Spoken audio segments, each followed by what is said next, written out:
Hello dears, in this video we will study about the Hooke's law, stretching springs and extension of the spring। आज के इस video में हम बात करेंगे हुक्स लॉ क्या होता है एंड स्ट्रेचिंग स्प्रिंग्स क्या होता है और एक्सटेंशन ऑफ द स्प्रिंग क्या होता है। तो चलिए हम वीडियो को शुरू करते हैं और उससे पहले अगर आप हमारे चैनल पर नए हैं तो प्लीज़ लाइक करें और शेयर सब्सक्राइब करें। तो चलिए बात करते हैं सबसे पहले हुक्स लॉ। तो हुक्स लॉ पढ़ने से पहले आपको दो टाइप्स की फोर्सेस का पता होना चाहिए। तो पहली फोर्स है डिफॉर्मिंग फोर्स एंड दूसरी है रिस्टोरिंग फोर्स। तो सबसे पहले हम बात करते हैं what is the deforming force. तो डिफॉर्मिंग फोर्स हम उसे कहते हैं जो बॉडी को डिफॉर्म करे, मतलब कि उसकी शेप या साइज़ को चेंज करे। अगर ये स्प्रिंग है, इस पर हम फोर्स लगाएंगे तो इस स्प्रिंग की लेंथ मतलब कि साइज़ और शेप चेंज होगी, मतलब कि change in size and shape. Okay, तो जब ये कैन है, ठीक है, तो इस कैन पर जब हम फोर्स लगाते हैं तो इस कैन की शेप चेंज हो जाती है लाइक दिस। ओके, तो यहाँ पर लिखा हुआ है दिस चेंज इन शेप और size due to the applied force is called deforming force. यहाँ पर जो हम अप्लाई कर रहे हैं फोर्स, उस फोर्स से क्या हो रहा है, साइज़ और शेप जो है बॉडी की वो चेंज हो रही है।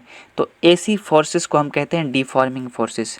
Okay, and here deforming force दो टाइप्स की होती हैं, सॉरी डिफॉर्मेशन दो टाइप्स की होती हैं। एक होती है इलास्टिक डिफॉर्मेशन और दूसरी होती है इनइलास्टिक डिफॉर्मेशन, सॉरी इनइलास्टिक या जिसे हम प्लास्टिक कहते हैं। तो इलास्टिक डिफॉर्मेशन में क्या होता है, returns to its original shape. जो बॉडी है वो अपनी ओरिजिनल शेप में आ जाए when we remove the deforming force. जब हम डिफॉर्मिंग फोर्स जो है उसको रिमूव करें, अगर हमने यहाँ पर एक फोर्स अप्लाई करी और बॉडी में चेंज आ गई, क्या चेंज आई, साइज़ और शेप में चेंज आ गई। तो जब साइज़ और शेप में चेंज आ गई तो ये फोर्स कहलाएगी डिफॉर्मिंग फोर्स। और जब हम इस डिफॉर्मिंग फोर्स को हटाएंगे तो ये बॉडी जो है अपनी साइज़ या शेप जो है वो वापस रीगेन कर लेगी, यानी ओरिजिनल स्टेट में आ जाएगी। तो जब बॉडी कोई ओरिजिनल स्टेट में आती है, वापस ओरिजिनल स्टेट में आ जाती हैं जब हम फोर्स को रिमूव कर देते हैं।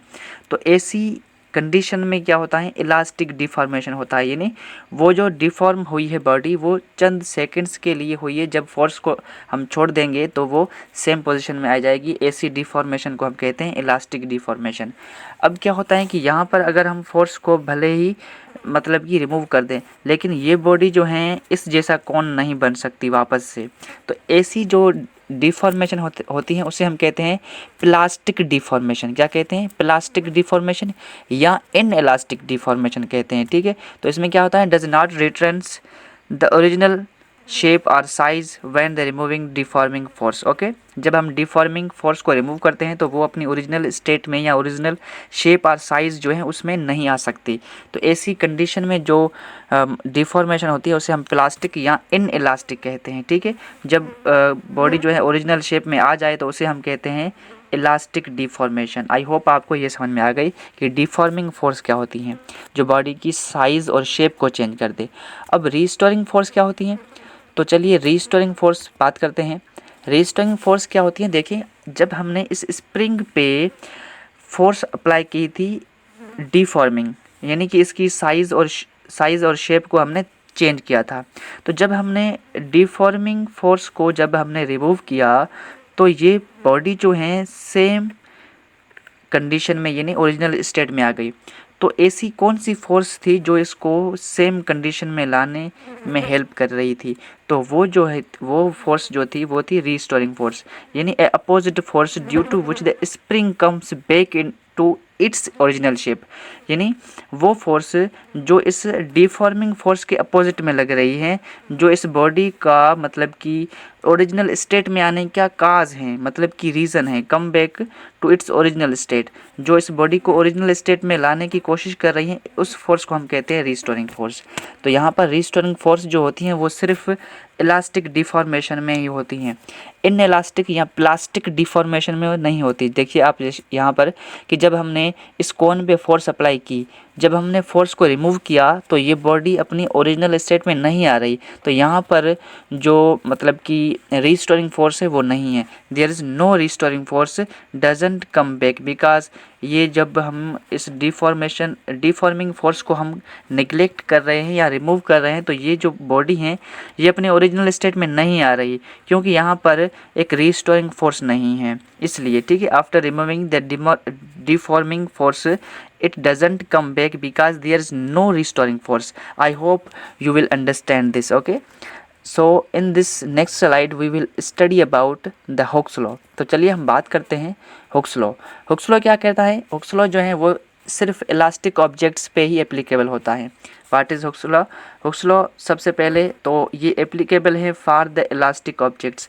अब इलास्टिक क्या होता है लास्ट में आपको पता चल जाएगा, तो वीडियो को लास्ट तक लाजमी देखें, लास्ट में आपको पता चल जाएगा कि इलास्टिक ऑब्जेक्ट्स क्या होते हैं। ठीक है, तो अब बात करते हैं what is Hooke's law. So first we have to need the spring. So spring is the elastic object. ठीक है, स्प्रिंग इलास्टिक कैसे हैं ये भी आपको पता चल जाएगा। यहाँ पर एक हमने स्प्रिंग को ले लिया है, जब हम इस पर फोर्स अप्लाई करते हैं या इस स्प्रिंग को एक रोड से मतलब कि कनेक्ट करके हम इस पर क्या करते हैं, जब फोर्स अप्लाई करते हैं तो इसकी शेप चेंज हो जाती है, मतलब कि साइज़ या लेंथ में इंक्रीज़ आती है। तो लेंथ में कितना इंक्रीज़ हुआ है, ये x टाइम लेंथ जो है इंक्रीज़ हुई है। जब हमने फोर्स अप्लाई करी तो बॉडी में x डिस्टेंस इंक्रीज़ हुआ है, मतलब कि पहले बॉडी यहाँ थी तो अब बॉडी ने इतना डिस्टेंस कवर किया है। तो मतलब कि फोर्स लगाने से बॉडी की जो शेप है या साइज़ जो है वो इंक्रीज़ हो रही है, मतलब कि चेंज इन लेंथ में चेंज हो रही है, लेंथ जो है बॉडी की बढ़ रही है। तो यहाँ पर हुक्स लॉ क्या कहता है, when the force is applied to the spring it stretch और compress depending on the direction of applied force. मतलब कि जिस डायरेक्शन में हम फोर्स अप्लाई कर रहे हैं, अगर हम फोर्स इस डायरेक्शन में अप्लाई कर रहे हैं तो यहाँ पर इस स्प्रिंग क्या हो रहा है, स्ट्रेच हो रहा है, यानी फैल रहा है, स्प्रिंग जो है वो फैल रहा है। जब हम इसके अपोजिट में फोर्स अप्लाई करेंगे तो स्प्रिंग क्या होगा, कंप्रेस होगा। क्या होगा, कंप्रेस होगा। तो ये फोर्स की डायरेक्शन पे डिपेंड करता है कि स्प्रिंग को क्या होना है, स्ट्रेच होना है या कंप्रेस होना है। ठीक है, तो जब हम फोर्स अप्लाई करते हैं तो क्या होता है, बॉडी में लेंथ जो है प्रोड्यूस होती है, यानी लेंथ जो है वो बढ़ती है। लेंथ मीन्स एक्स, यहाँ पर डिस्प्लेसमेंट बढ़ता है। ठीक है, तो हुक्स लॉ क्या कहता है, displacement produced in the spring is directly proportional to the force applied. मतलब कि जो डिस्प्लेसमेंट प्रोड्यूस हुआ है स्प्रिंग में, ये जो डिस्प्लेसमेंट जो ज़्यादा प्रोड्यूस हुआ है इस स्प्रिंग में, वो डायरेक्टली प्रोपोर्शनल है टू द फोर्स अप्लाइड। जो फोर्स आपने अप्लाई की है, जितनी फोर्स अप्लाई की उतना ही मतलब कि डिस्प्लेसमेंट प्रोड्यूस होगा उस स्प्रिंग में। तो यहाँ पर force is directly proportional to the X means displacement which is produced in the spring due to this force, which force, deforming force. Okay, जो हमने अप्लाई फोर्स की है उसे हम कहते हैं डिफॉर्मिंग फोर्स। जब हमने इस बॉडी पर या इस स्प्रिंग पर डिफॉर्मिंग फोर्स अप्लाई की तो इस फोर्स अप्लाई करने से कुछ डिस्प्लेसमेंट प्रोड्यूस हुआ है इस स्प्रिंग में, उसे हम कहते हैं एक्स। ठीक है, एक्स से डिनोट कर रहे हैं। तो फोर्स जो है वो डायरेक्टली प्रोपोर्शनल है एक्स से, मतलब कि जितनी फोर्स ज़्यादा लगाएंगे तो जाहिर बात है ये जो डिस्प्लेसमेंट है वो बढ़ेगा। ठीक है, तो डायरेक्टली प्रोपोर्शनल है। तो प्रोपोर्शनलिटी की साइन हटाने के लिए हम क्या करते हैं, यहाँ पर एक कांस्टेंट लगाते हैं।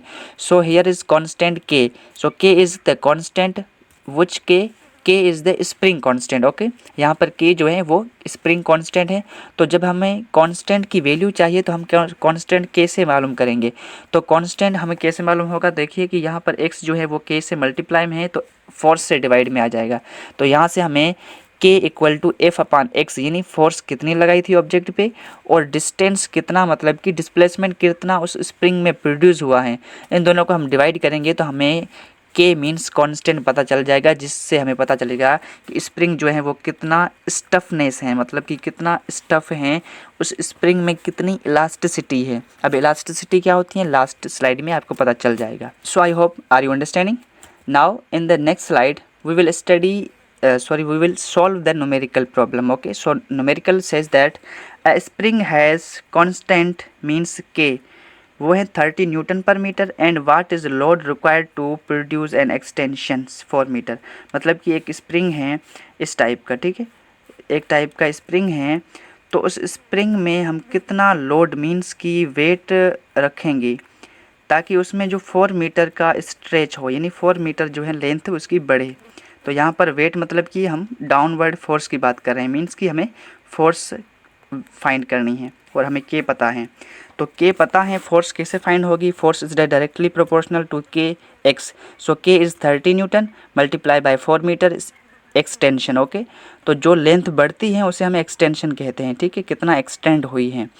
तो एक्सटेंशन कितनी, मतलब कि फोर्स कितनी रिक्वायर होगी? 120 न्यूटन, यानी 120 newton force is required to extend the 4 metre of this spring which have constant 30 newton per metre. Okay, तो ऐसे स्प्रिंग में लेंथ 4 मीटर बढ़ाने के लिए हमें 120 न्यूटन की फोर्स चाहिए होगी। सो आई होप आपको ये न्यूमेरिकल समझ में आ गया होगा।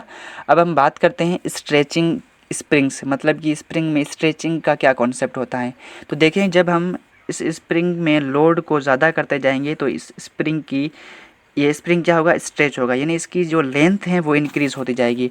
इस तरीके से देखिए, जितना लोड हम इंक्रीज़ करते जाएंगे तो ये क्या होगा, मतलब कि स्प्रिंग जो है वो स्ट्रेच होता जाएगा। मतलब कि weight are hanging on other end of the spring, मतलब एक एंड स्प्रिंग का जो है वो हम ऊपर से कनेक्ट कर रहे हैं और यहाँ पर दूसरा जो एंड है उसमें हम क्या कर रहे हैं? वेट को हैंग कर रहे हैं। वेट मतलब कि जितना वेट हम इंक्रीज़ कर रहे हैं उतनी ही साइज़ क्या हो रही है, इस लेंथ में जो, मतलब कि इस स्प्रिंग की जो लेंथ है वो क्या हो रही है? इंक्रीज़ हो रही है। तो यहाँ पर there is called load. Okay, यहाँ पर ये जो वेट हम इंक्रीज़ कर रहे हैं, वेट मीन्स यहाँ पर डाउनवर्ड फोर्स है। वेट क्या है? डाउनवर्ड फोर्स है। तो यहाँ पर जो ये वेट है, इस वेट को हम कहते हैं लोड। जितना लोड ज़्यादा होगा उतनी ही, मतलब स्प्रिंग में लेंथ जो है, साइज़ जो है वो बढ़ती जाएगी। ओके, तो यहाँ पर हम क्या करते हैं? As the load is increased, जितना हम लोड इंक्रीज़ करेंगे the spring is stretched and its length increase. Okay, spring जो है वो स्ट्रेच होगा और लेंथ जो है इंक्रीज़ होगी। जब स्प्रिंग की लेंथ इंक्रीज़ होती है तो उससे हम कहते हैं स्ट्रेचिंग इन स्प्रिंग्स। ओके, जब लेंथ इंक्रीज़ होती हैं तो उससे हम कहते हैं स्ट्रेचिंग इन स्प्रिंग्स। सो जब हम मतलब कि यहाँ इस कंडीशन से हम वापस की तरफ जाते हैं, तो इस कंडीशन में जब हम वेट को डिक्रीज़ करेंगे, लोड को डिक्रीज़ करेंगे, तो यहाँ पर क्या होगा? कंप्रेशन होगा। क्या होगा? कंप्रेशन, यानी कि लेंथ जो है वो डिक्रीज़ हो रही है। जब लेंथ डिक्रीज़ होगी तो यहाँ पर कंप्रेशन होगा। ठीक है, तो ये भी आपको बात याद हो। हर बार मतलब कि स्ट्रेचिंग ही नहीं होती, स्प्रिंग जो है कंप्रेस भी होता है, ये भी आपको बात हो याद रखनी चाहिए। ठीक है, तो अब बात करते हैं एक्सटेंशन ऑफ स्प्रिंग। एक्सटेंशन क्या है? लेकिन यहाँ पर देखिए कि एक्सटेंशन क्या है? Length of spring increased as the force, यानी लोड इज़ इंक्रीज्ड। जब हम मतलब कि स्प्रिंग में लोड को अटैच करते हैं तो उसकी साइज़ जो है, लेंथ जो है वो इंक्रीज़ होती है। मतलब कि length of size increased as the force is increase. Force increase करते हैं तो लेंथ इंक्रीज़ होती हैं। तो यहाँ पर हम बात करते हैं this increase in length of spring is known as extension. ठीक है, तो देखिए, अगर हमने यहाँ पर एक स्प्रिंग लिया है, ठीक है, तो यहाँ पर हमने अगर लोड को बढ़ाया, अगर हमने वेट को बढ़ाया तो यहाँ पर क्या होगी? इसमें इंक्रीजमेंट आ जाएगी। क्या आ जाएगी? इंक्रीजमेंट। तो फर्स्ट में इसकी लेंथ क्या थी? ओरिजिनल लेंथ अगर हम माने इसकी 4 मीटर थी। कितनी थी? 4 मीटर।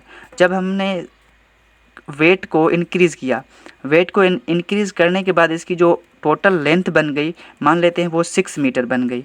कितनी बन गई? 6 मीटर बन गई। ओके, तो यहाँ पर जो ये लेंथ स्ट्रेचड इन स्प्रिंग है वो कितनी होगी? 4 + 6, मतलब कि हम प्लस करेंगे तो हमारे पास आएगा 10 मीटर। सो 10 मीटर साइज़ हो गई है उस स्प्रिंग की। जब हमने कुछ वेट को रखा तो वेट रखने से जो साइज़ थी, ऑब्जेक्ट जो स्प्रिंग था, उसकी 10 मीटर मतलब कि इंक्रीजमेंट आ गई। तो 10 मीटर इंक्रीजमेंट आने से हमें क्या पता चला कि 2 मीटर जो हैं, 2 मीटर मतलब कि क्या हुआ? स्प्रिंग स्ट्रेच हुआ है। सो एक्सटेंशन मतलब क्या होता है? एक्सटेंशन जो है, यहाँ पर आप देखिए कि ओरिजिनल साइज़ जो हैं वो हम क्या करेंगे? माइनस करेंगे। किससे? जितना स्ट्रेच हुई है। Okay, so it is the extension of spring, यानी एक्सटेंड कितना हुई है, ज़्यादा बढ़ी कितना है। तो पहले 4 मीटर थी, 2 मीटर और बढ़ गई है, तो it is the extension of spring, यानी स्प्रिंग जो है एक्सटेंड कितना हुआ है, बड़ा लेंथ जो है इंक्रीज़ कितनी हुई है। Okay, so I hope are you understanding this concepts. तो ये था आज का हमारा लेक्चर। और लास्ट में मैंने आपको कहा था elasticity. Elasticity is the property of the body to regain its original shape and size when deforming force is removed. Okay, तो यहाँ पर देखिए इलास्टिसिटी या इलास्टिक ऑब्जेक्ट्स क्या होते हैं। इलास्टिक ऑब्जेक्ट्स वो होते हैं जिसमें इलास्टिसिटी होती है। अब इलास्टिसिटी एक प्रॉपर्टी होती है किसी भी बॉडी की नहीं होती हैं, लेकिन कुछ कुछ बॉडीज़ ही होती हैं जो अपनी ओरिजिनल शेप को रीगेन कर सके। मतलब रीगेन मतलब कि अपनी ओरिजिनल शेप को बरकरार रख सके जब हम डिफॉर्मिंग फोर्स को रिमूव करें। जैसे कि यहाँ पर स्प्रिंग था, तो जब हम स्प्रिंग में से जो डिफॉर्मिंग फोर्स होती हैं जो इसकी साइज़ को बढ़ा रही हैं, उसको हम जब रिमूव करेंगे तो ये अपनी ओरिजिनल साइज़ में आ जाती हैं। तो ये भी एक इलास्टिसिटी, मतलब कि इसमें इलास्टिसिटी प्रॉपर्टी हैं, तो ये एक इलास्टिक ऑब्जेक्ट हैं। ओके, जैसे कि हमने एक कैन लिया था, जब हमने इस पर डिफॉर्मिंग फोर्स अप्लाई की और डिफॉर्मिंग फोर्स अप्लाई करके जब हमने डिफॉर्मिंग फोर्स को रिमूव किया तो इसकी कुछ हालत जो है इस तरह से हो गई थी।